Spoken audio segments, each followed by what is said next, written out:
जो तीर्थ हुआ करते थे, ये व्यक्ति को उसकी स्वयं की प्राण ऊर्जा को संचरित करने के लिए, उसको सामाजिक उत्थान का पथ देने के लिए, राजतंत्र को मर्यादित करने के लिए स्थापित होते थे। इसीलिए भारत में तीर्थ कितने हैं? 4 धाम है, बद्री केदार है, फिर उसके बाद रामेश्वरम है, फिर उसके बाद पुरी है, द्वारिका है। 4 धाम है, 5 काशी हैं, 5 प्रयाग हैं, 5 बद्री हैं, 5 केदार हैं, केदारनाथ है, रुद्रनाथ है, तुंगनाथ है, मद महेश्वर है, कल्पेश्वर है, 7 सरोवर हैं, 7 क्षेत्र हैं, 9 अरण्य हैं जिनमें आरण्यक लिखे गए, 12 ज्योतिर्लिंग हैं, 21 गणपति क्षेत्र हैं, 42 सिद्ध क्षेत्र हैं, 64 के करीब शक्तिपीठ हैं। यदि आप पुराणों को माने तो 64 हैं। और जो 64 शक्तिपीठ हैं, आप कल्पना करके देखिए, भारत में नहीं है। उनमें से 7 बांग्लादेश में, 3 पाकिस्तान में, 3 जो है श्रीलंका में, 1 तिब्बत में, 1 अन्य जगहों पर, 1 नेपाल में।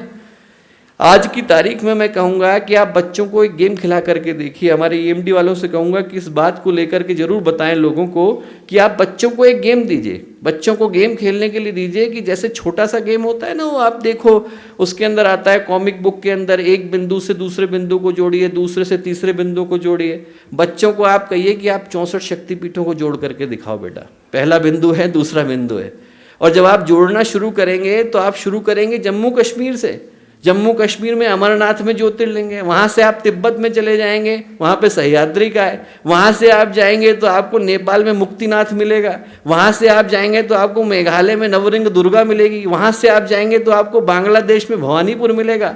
उसके बाद आप साउथ में चले जाएंगे और आप चढ़ते चढ़ते हिंगलाज, बलोचिस्तान, पाकिस्तान पहुँच जाएंगे। वो जो नक्शा तैयार होता है वो बृहत्तर भारत का नक्शा तैयार होता है। यदि आप इन सारे के सारे बिंदुओं को जोड़ लें तो क्या बनता है? सारे के सारे तीर्थों को जोड़ लें तो एक तीर्थ बन जाता है। सही पूछा जाए तो दोस्तों, भारत एक जागृत तीर्थ का नाम है। हमको महसूस नहीं होता, पर हमारे ऋषि मुनियों ने इन सारे कोनों पर एक एक तीर्थ को बिठा दिया है। सारी की सारी जगहों पर शक्तिपीठ बैठे हुए हैं। यदि आप सारी लाइनों को जोड़ लें तो जागता जागता एक जागृत तीर्थ बन जाता है, जिसका नाम है भारत। भारत देश का नाम नहीं है, पूरे जागते हुए तीर्थ का नाम है।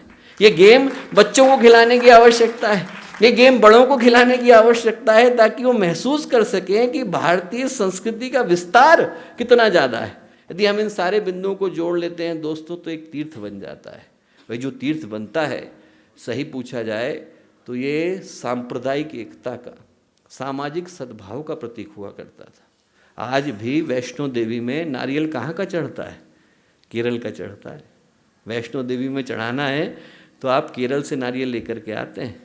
त्र्यंबकेश्वर में बिल्वपत्र कहाँ के चढ़ते हैं? हरिद्वार के चढ़ते हैं। आपको बद्री केदार में पुजारी कहाँ के मिलते हैं? दक्षिण के मिलते हैं, नंबूदरी पाद।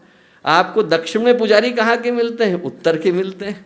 आप पूर्व में जाएंगे तो कहाँ के पुजारी मिलते हैं? पश्चिम के मिलते हैं। आप द्वारिका में जाएंगे तो कहाँ के पुजारी मिलते हैं? आपको उड़ीसा के मिलेंगे। आपको पुरी में कहाँ के पुजारी मिलेंगे? गुजरात के मिलेंगे।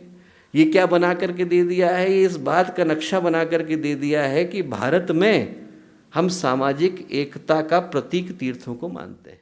हमारे YouTube चैनल शांति कुंज वीडियो गायत्री परिवार को सब्सक्राइब करें एवं बेल आइकन जरूर दबाएं, ताकि गायत्री परिवार की विभिन्न गतिविधियों की जानकारी आपको मिलती रहे।